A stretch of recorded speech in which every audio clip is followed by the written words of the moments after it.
ओम शांति। आज बाबा के 14 फरवरी के महावाक्य हैं। बाबा ने कहा, मीठे बच्चे, तुम्हें श्रीमत मिली है कि आत्म अभिमानी बन बाप को याद करो। किसी भी बात में तुम्हें आर्ग्यू नहीं करना है। प्रश्न है, बुद्धि योग स्वच्छ बन बाप से लग सके उसकी युक्ति कौन सी रची हुई है? उत्तर है 7 दिन की भट्टी। कोई भी नया आता है तो उसे 7 दिन के लिए भट्टी में बिठाओ, जिससे बुद्धि का किचड़ा निकले और गुप्त बाप, गुप्त पढ़ाई और गुप्त वर्षे को पहचान सके। अगर ऐसे ही बैठ गए तो मूंझ जाएंगे, समझेंगे कुछ नहीं। गीत है, जाग सजनिया जाग। ओम शांति। बच्चों को ज्ञानी तू आत्मा बनाने के लिए ऐसे से जो गीत हैं वह सुनाकर फिर उसका अर्थ करना चाहिए तो वाणी खुलेगी। मालूम पड़ेगा कि कहाँ तक सृष्टि के आदि मध्य अंत का ज्ञान बुद्धि में है। तुम बच्चों की बुद्धि में तो ऊपर से लेकर मूल वतन, सूक्ष्म वतन, स्थूल वतन के आदि मध्य अंत का सारा राज जैसे कि चमकता है। बाप के पास भी ये ज्ञान है जो तुमको सुनाते हैं। यह है बिल्कुल नया ज्ञान। भले शास्त्र आदि में नाम है, परंतु वह नाम लेने से अटक पड़ेंगे, डिबेट करने लग पड़ेंगे। यहाँ तो बिल्कुल सिंपल रीति समझाते हैं। भगवानुवाच्य, मुझे याद करो, मैं ही पतित पावन हूँ। कभी भी श्री कृष्ण को व ब्रह्मा विष्णु शंकर आदि को पतित पावन नहीं कहेंगे। सूक्ष्म वतन वासियों को भी तुम पतित पावन नहीं कहते हो, तो स्थूल वतन के मनुष्य पतित पावन कैसे हो सकते? यह ज्ञान भी तुम्हारी बुद्धि में ही है। शास्त्रों के बारे में जास्ती आर्ग्यू करना अच्छा नहीं है। बहुत वाद विवाद हो जाता है। एक दो को लाठियां भी मारने लग पड़ते हैं।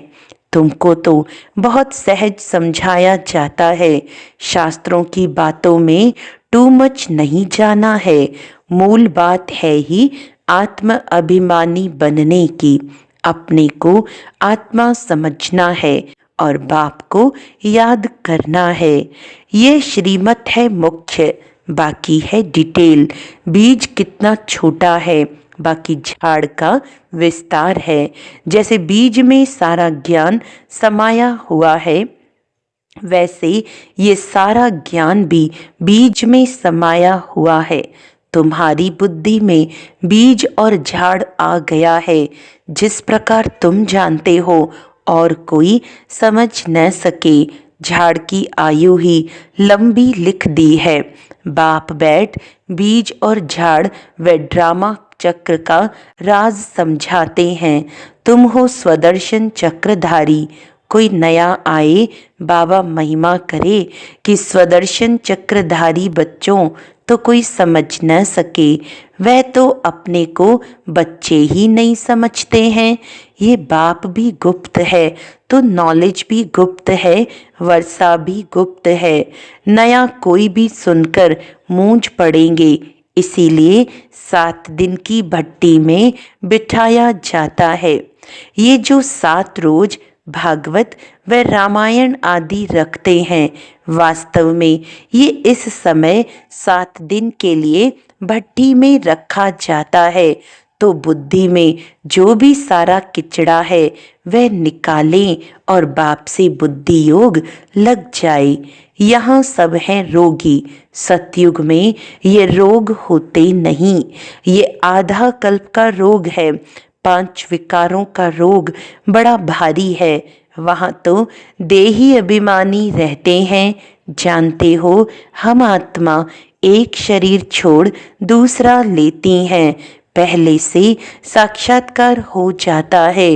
अकाले मृत्यु कभी होता नहीं। तुमको काल पर जीत पहनाई जाती है। काल काल महाकाल कहते हैं।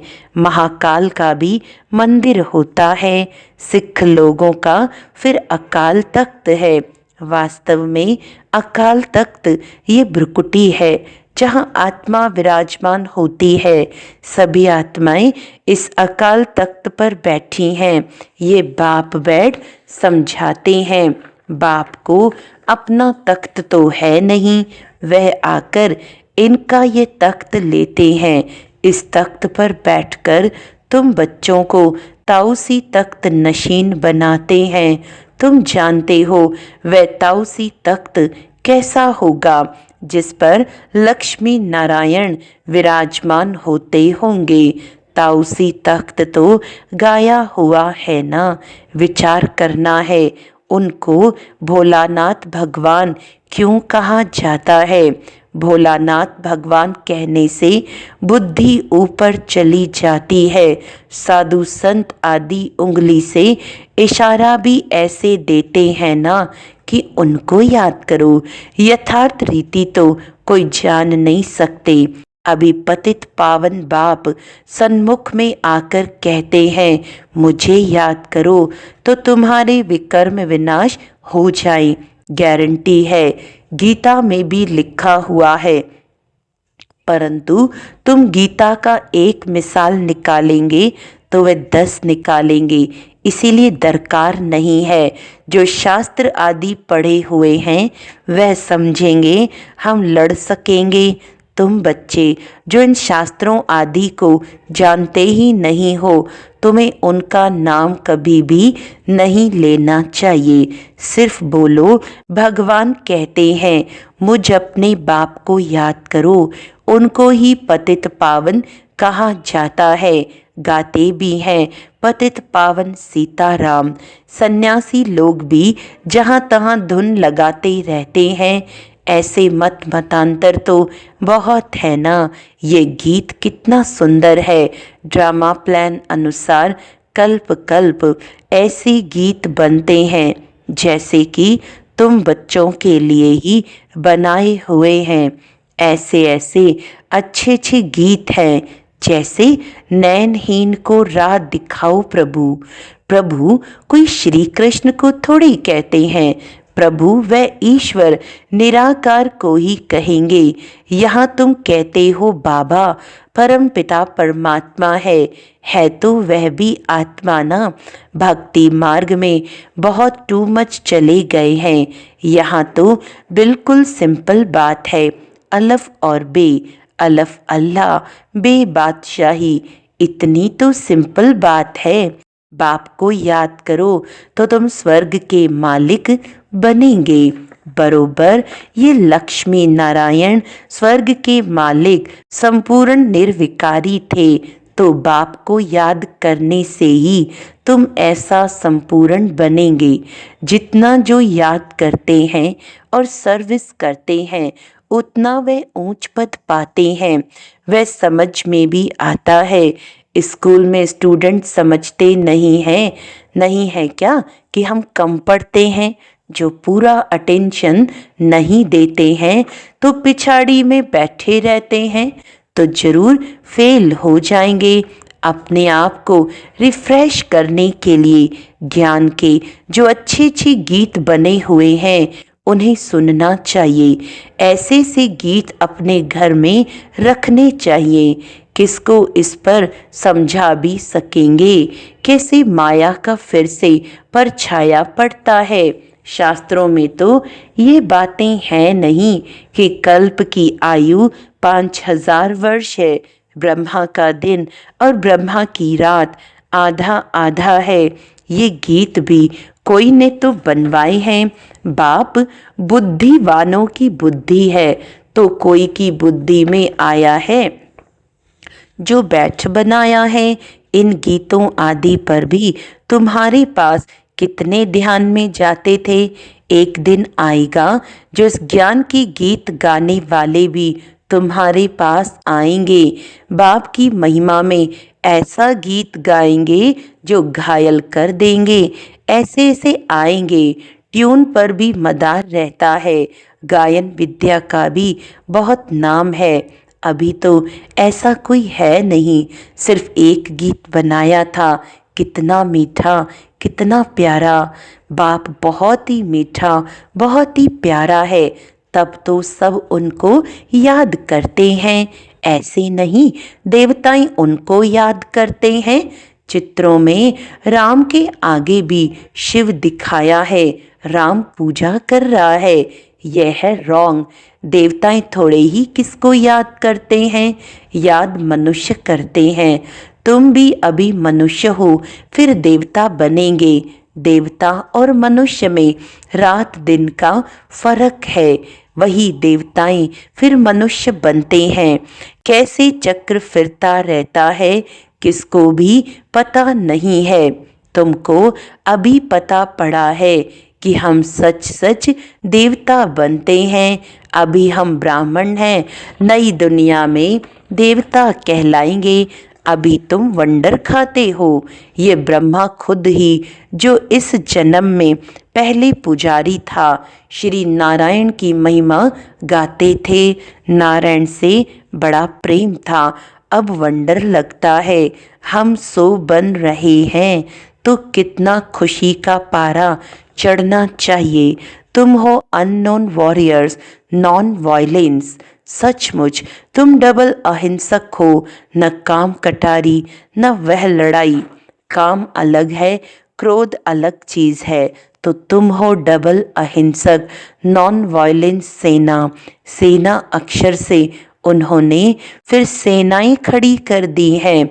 महाभारत लड़ाई में मेल्स के नाम दिखाए हैं, फीमेल्स नहीं हैं। वास्तव में तुम हो शिव शक्तियाँ। मेजॉरिटी तुम्हारी होने के कारण शिव शक्ति सेना कहा जाता है। ये बातें बाप ही बैठ समझाते हैं। अभी तुम बच्चे नवयुग को याद करते हो। दुनिया में कोई को भी नवयुग का मालूम नहीं है। वह तो समझते हैं नवयुग 40,000 वर्ष बाद आएगा। सतयुग नवयुग है, यह तो बड़ा क्लियर है। तो बाबा राय देते हैं, ऐसे ऐसे अच्छे गीत भी सुनकर रिफ्रेश होंगे और किसको समझाएंगे भी। यह सब युक्तियां हैं, इनका अर्थ भी सिर्फ तुम ही समझ सकते हो। बहुत अच्छे अच्छे गीत हैं अपने को रिफ्रेश करने के लिए। यह गीत बहुत मदद करते हैं। अर्थ करना चाहिए तो मुख भी खुल जाएगा, खुशी भी होगी। बाकी जो जास्ती धारणा नहीं कर सकते हैं, उनके लिए बाप कहते हैं घर बैठे बाप को याद करते रहो। गृहस्थ व्यवहार में रहते सिर्फ यह मंत्र याद रखो, बाप को याद करो और पवित्र बनो।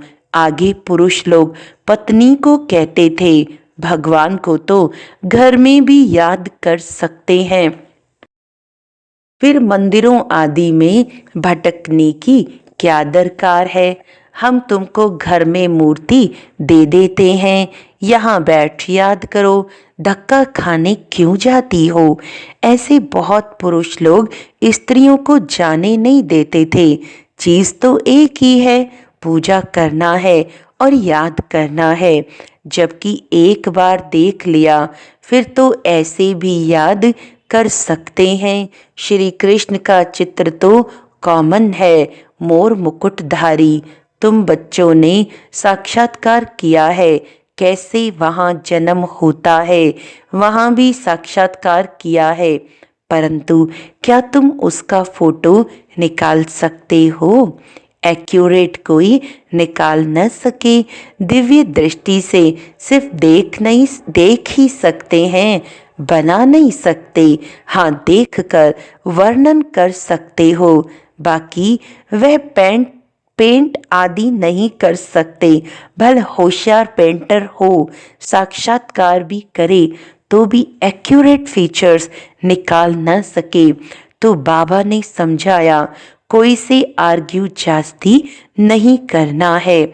बोलो तुमको पावन बनने से काम और शांति मांगते हो तो बाप को याद करो और पवित्र बनो। पवित्र आत्मा यहाँ रह ना सके, वह चली जाएगी वापस। आत्माओं को पावन बनाने की शक्ति एक बाप में है और कोई पावन बना नहीं सकता। तुम बच्चे जानते हो ये सारी स्टेज है, इस पर नाटक होता है। इस समय सारी स्टेज पर रावण का राज्य है, सारे समुद्र पर सृष्टि खड़ी है। ये बेहद का टापू है, वह है हद के, यह है बेहद की बात, जिस पर आधा कल्प दैवी राज्य, आधा कल्प आसुरी राज्य होता है। यूं खंड तो अलग अलग हैं, परंतु यह है सारी बेहद की बात। तुम जानते हो हम गंगा जमुना नदी के मीठे पानी के कंठे पर ही होंगे। समुद्र आदि पर जाने की दरकार नहीं रहती। ये जो द्वारिका कहते हैं वह कोई समुद्र के बीच होती नहीं है। द्वारिका कोई दूसरी चीज नहीं है। तुम बच्चों ने सब साक्षात्कार किए हैं। शुरू में ये संदेशी और गुलजार बहुत साक्षात्कार करती थी। इन्होंने बड़े पाठ बजाए हैं, क्योंकि भट्टी में बच्चों को बहलाना था, तो साक्षात्कार से बहुत बहुत बहले हैं। बाप कहते हैं फिर पिछाड़ी में बहुत बहलेंगे। वह पाठ फिर और है, गीत भी है ना।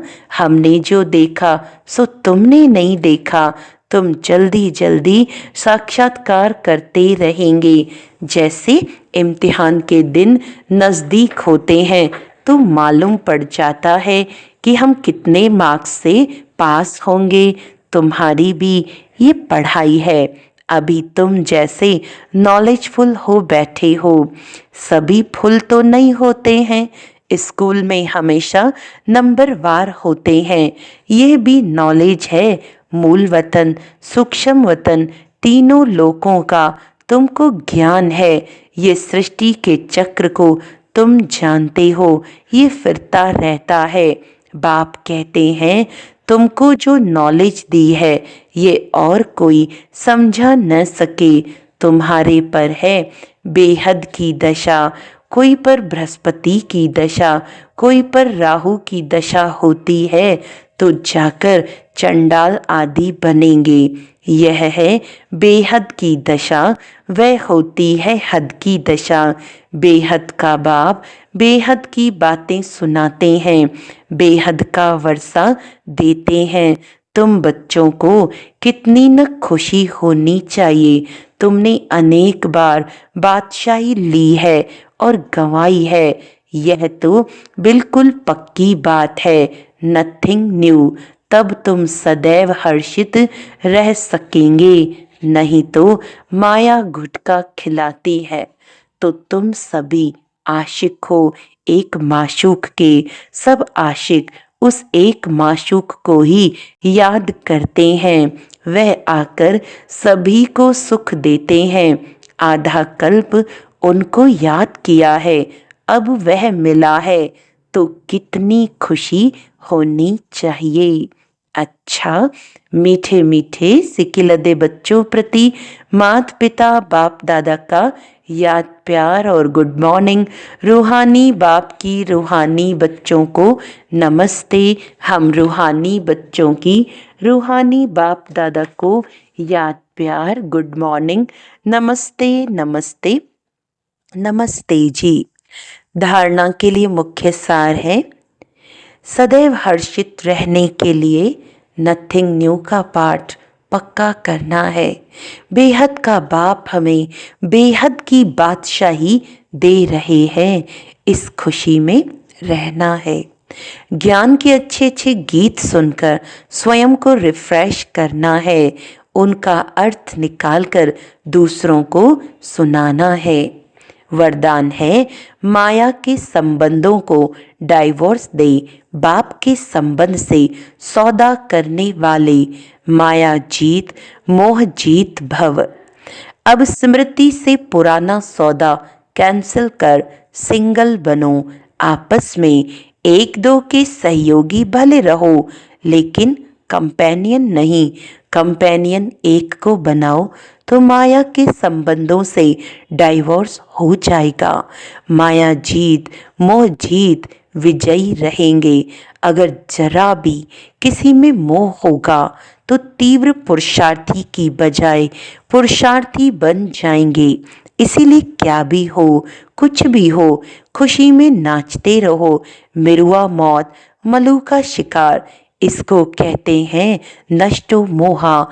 ऐसा नष्टो मोहा रहने वाले ही विजय माला के दाने बनते हैं।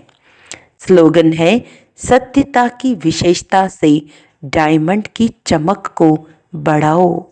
अच्छा, आज का अव्यक्त इशारा है, बाप दादा चाहते हैं कि हर बच्चा एक रस श्रेष्ठ स्थिति के आसनधारी, एकांतवासी, अशरीरी, एकता स्थापक, एक नामी इकोनॉमी का अवतार बने।